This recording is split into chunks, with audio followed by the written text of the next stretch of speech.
Greig, almost a year to the day when we left Hampden, the working from home process began. Most importantly, the process of coach education moving to an online learning began. Here we are a year later, and how's it been? It's incredible. Being back here and just thinking about the past year, it's amazing to think that a full year's passed. And of course, we didn't transition to online learning, I suppose, as you're suggesting. That wasn't an overnight process. That was, I think, about 6 to 8 weeks of sleepless nights and finding 1,000 ways not to do it before we happened upon the ways in which we thought were the best ways to do it. And since that moment, we've never really looked back. People have taken to it in a really good way, in a really positive way.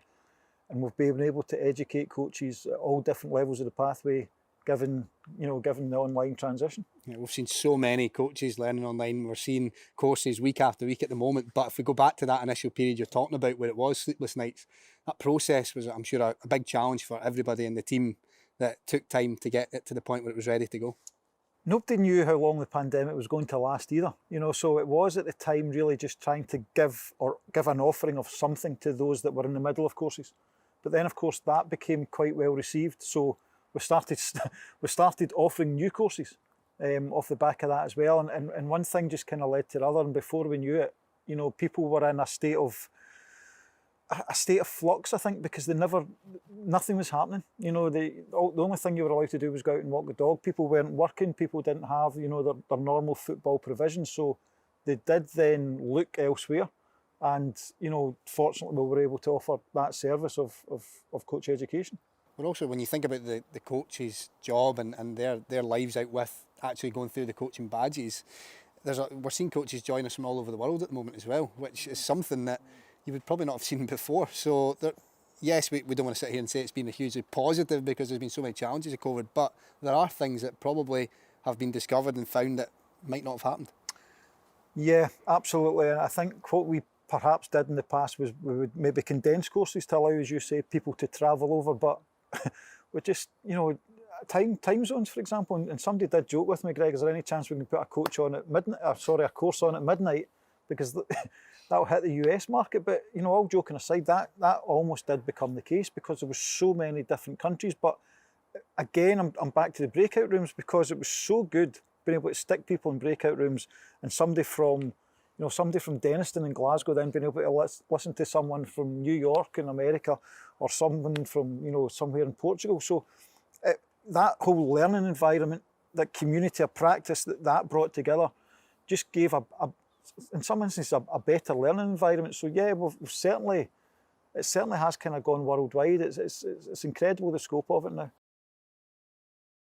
And it's not just people all over the world and foreign people located abroad. It's the appetite we're seeing from people within Scotland as well has been massive, hasn't it? And it's been a great environment for them to learn in as well. It's a great point, and I always remember getting a lovely email from a lad that stayed in Roth saying he was just so thankful that he no longer had to get 2 ferries, 2 trains, maybe jump on a taxi, a bus, planes, trains and automobiles almost. But, he was just so thankful that he could basically get up, turn on his laptop and be at a course and engage with people. And I think even that engagement with people was so important to a lot during a pandemic when you had to be socially isolated.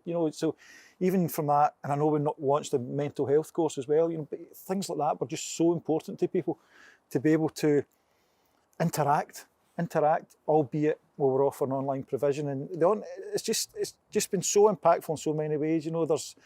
I'm even thinking about, maybe the girls and women's game. I think we've not done the figures yet, but I definitely think there's a rise in female coaches attending our courses as well over the past year, just because of the environment that we've managed to create through the online learning. So yeah, you're right. There's just so many different user groups that it's benefited. There's a demand. That's the big thing as well. And that's obviously going to bring its challenges in terms of keeping that demand and satisfying that demand when there is so many people looking to get involved. I'm trying to think of guys that have been working with us on licence courses, guys like Jack Ross, Brian Rice, Robbie Nielsen, all these people have got busy jobs. Russell Martin's another one.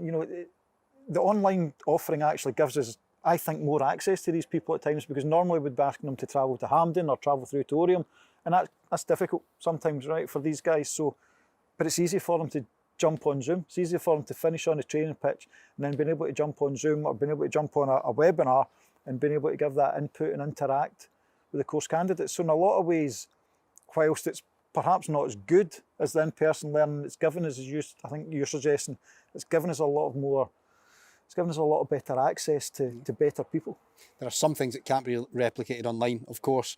Getting out on that pitch is crucial to any coach. I guess the future and looking forward, things are looking more positive, but there's now going to be that demand of getting back on the pitch and getting back with the coaches. How do you see that shaping out? And it's hard to predict, of course. I think the demands from all the coach education staff as much as it is from the people that are maybe halfway through a course. But you're right, there's a backlog. There's a backlog of people that desperately need to get on that pitch. We're all great on paper just now. We're all great on tactics boards, but I think we've got to appreciate there's a lot of people not even done coaching practice in their own environment, at their own clubs. They're not actively coaching, and people need to get back to actively coaching to become better coaches.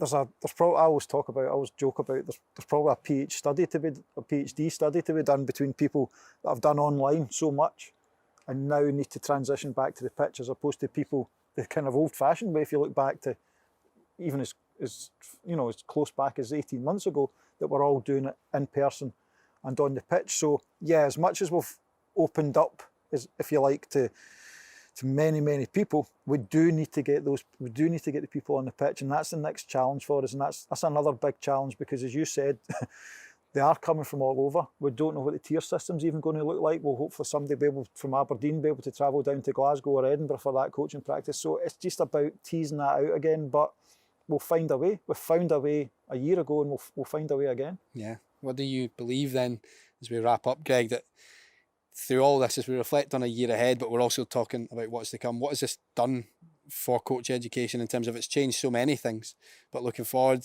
the aim will be for everyone, I'm sure, to come out of this side stronger as strong as they can. It's funny, I kind of remember the news breaking in Hampden in the office, and that's it, you need to work from home for this unforeseen period. And I remember saying, we'll come out of this a better place. But I thought that better place would have been time to perhaps clear my desktop and clear emails and things like that. But it's not. It's been that and much more.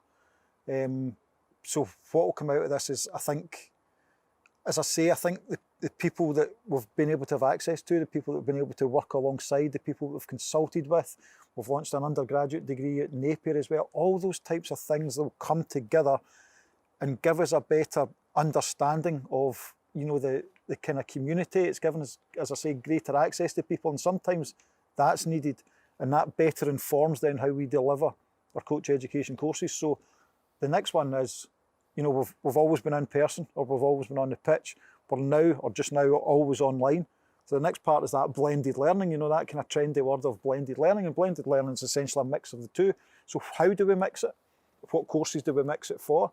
Is it better something being online? Is it better being definitely 100% in person? So we've got all those different things now to tease out as, touch wood, the pandemic starts to come to an end. Well, Greg, thanks a lot for sitting down with us, albeit socially distanced. Hopefully that comes to an end at some point soon. Cheers, mate. Thanks, Lewis.